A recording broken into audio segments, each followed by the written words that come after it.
Bill, congrats. Your first pick of the 2025 draft. Yes. What made Caleb the correct choice for the Utah Mammoth this year?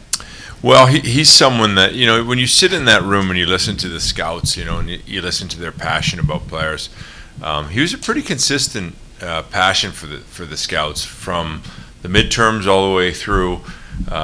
He was a big deal in that room the whole time. We just never thought we'd get to him, and we were blessed or get lucky, I guess, to get the 4th overall pick, and then you wonder if he's going to be there. So we got to know him, and as a centerman, you win by building through the middle of the ice. That's one of the keys, and we had a chance to draft him, and he's got a little bit of everything that we want. He's got the skill, he's got the high hockey IQ.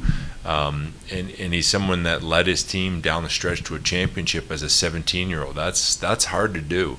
So he's got all the great components we look for in a player, and he really fits our identity for the Mammoth. Hey, Bill. Caleb mentioned that he got to come out to Salt Lake before the draft visit. Yes. What did that mean to you guys, and what did you learn? What did he learn then? Well, I just like sometimes to sit with the player and get to feel a little bit of their presence and who they are, and he's a great kid. We got to spend some time with him out here on his way out to LA, and he came to see us and have a little bit of dinner and get to know him even better. And I think it's when you spend time with him, you realize there's two things. The player is a great player, but the person's also a great person, and we're fortunate. We spend a lot of time. That's a valuable pick for us. So to be able to sit and spend some extra time with him and get to know him, that means a lot. And I think he's a very confident young man. So getting to know him only enhanced the fact that we were going to take him. Was it important to get a center, or was this just strictly best player available, or a little bit of both? It's really best player available, but it's really nice that we get a guy that's projected in the top 2 lines. And then you heard me during the course, you sweat behind the scenes. It's one of those things, and been doing it for 20 some odd years, where you get to know the list, and it comes in and out of your body, and you do more video, and you go home and you have video parties with the scouts. They come in and you watch and you do all this stuff, and then you keep battling about the list, and then it sits with you for a while, and you get comfortable with that, and then the next emotion is you get really excited the fact that you're going to have an opportunity to add this young man to the lineup if he's available, which he was. Playoff MVP in the juniors with 30 points. What do you like about that? Well, we like players that play in the big moments. As I've always said, and you'll hear me say, you don't teach a baby shark how to bite. They know how to bite. And he's got a little winning pedigree in him, and he's had that for a long time. And, it's not often that you see somebody at 17 years old drive their team into that position. You see a lot of kids that are complimentary at that age that help their team win championships, but it's very rare that you're drafting a number 1 center out of Moncton that's 17 years old that was their guy that led their team, and he was an MVP. So Will he need surgery this summer, and if not, what's kind of the recovery timeline for the wrist injuries? Yeah, he's fine. There's no surgery at all, so he'll just need some time to recover. I think that drive down the playoffs took a lot out of him, so he just needs some time to recover, and he can continue training and doing what he needs to do. Will he participate in Dev Camp, or? We'll let our trainers look at him, and they'll make that progress, but I'm sure at some point he will. Yep. When it comes to him, he also played with Gabe Smith on Moncton, another draft pick of this organization. How did you talk to Gabe at all about it, and how much do you expect Gabe to kind of be a mentor over this process over this next year? We did talk to Gabe about that. I mean, our local scout stays in touch with Gabe, and and knows the whole Moncton coaching staff and also the management there, and it really helps when you have a player there, and you're always our development staff had input too, because the simple fact they were going to watch Gabe so much, and here is this young man playing. They knew him well. I think they were all in the hallway high-fiving us, so excited to get him because they had seen him all year because Gabe was there.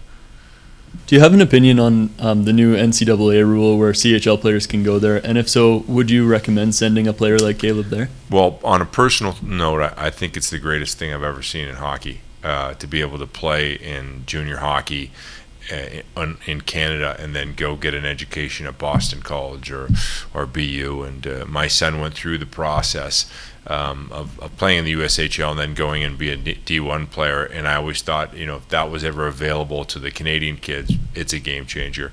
It helps develop kids longer. Lets them give it a chance that they can be 23, 24. I don't think it's all quite perfect, the system, because there's a lot of kids moving, but it is a great opportunity for a lot of kids to continue their career and play at high levels of hockey, at one of the best levels. So there's a lot of moving pieces where you're concerned about junior hockey, because I don't think it knows where it sits with the kids leaving that early, but it'll all work out in the end, and it'll really benefit the kids. You were open about maybe trading the pick. Were there a lot of talks back and forth to the final minute, or once Caleb was there, that kind of cleared things up? It's a great question.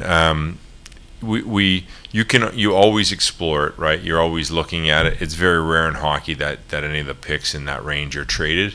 It's just the way it is, and once you get locked onto your guy, you don't really want to give him up. So we were pretty locked in to the fact that we thought we had a chance to get him, and we were staying with the pick.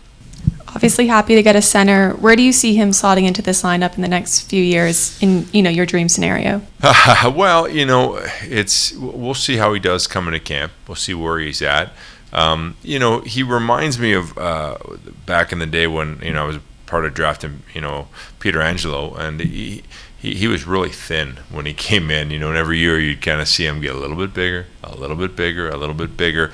And so, he's got some work to do in that area. He's got to put on some weight, and he's got to become hockey strong at the NHL level. It'll be a great challenge for him in the way that he attacks it. You never know how quick he can get there. Logan Cooley wasn't that far off, after going and played one season of college hockey. So I think it's a year-to-year kind of evaluation, and we'll see how he does in training camp and go from there. How do you balance the direction of the team trying to make the playoffs this next year, but also having such a deep and highly competitive prospect pool? Well, as I say, we're buying time. You're buying time to allow the Iginlas and the Boots and the Simashevs and the Cole Baudouins and and obviously our Caleb time to get in there. I think what we've done a good job is signing guys and making our team highly competitive with the Peterkas and the Sergachevs and the Marinos and the trades that we've made. It's been a blessing that we've been able to get them to kind of get us over the hump and push so we can be a playoff team. We're young. And we're going to continue to be young, but that's not an excuse. It's just we're going to be young, and we're going to need to find a way to win at the same time. And I think sometimes we've drafted well, and I love where we are as a culture, and that culture is going to continue to drive us. This is an exciting times for us. I don't know if there's many teams out there that has the prospect pool that we have at the same time as being a pretty darn good NHL team that's trying to make a step to get into the playoffs in the toughest division in hockey, which we love. Where did you take Caleb to dinner in Utah, and were you worried at all of keeping that undercover? Oh, when you're in your backyard, it's pretty undercover in Yalecrest. There's not too many people that were videoing over the bushes, so it was pretty secure. Yeah, we brought him in through the garage and got him into the backyard, and yeah. So your house? Yes. Bill, the first time I didn't cook that meal either. the first time you get to see the Mammoth logo on the jersey on a draft stage, what are your initial reactions to that? Tony did an incredible job at bringing it in. He was so natural on the mic. It was just it's awesome to homegrown talent such as him making the first pick, and he's a big fan of ours. So it was kind of great just to kind of see him, because I saw him after the game one time, and he was so obsessed. I think he had Cooley's stick, and he was such a little kid with the stick. He was so happy, and he just loves hockey. So it was awesome to have him in here. He's just a great human being, and so it was the perfect guy to announce the pick. And now I think he's always going to have that special bond with Caleb, Sorry to harp on dinner, but yes. What was for dinner and who cooked it? Well, we don't cook at our house, but Nomad Pizza was really good. It's just in Yalecrest. It's one of my favorites, so we brought it in for them and the scouts. Yep. Any more questions? Thanks, Bill. Thanks. All right, thank you.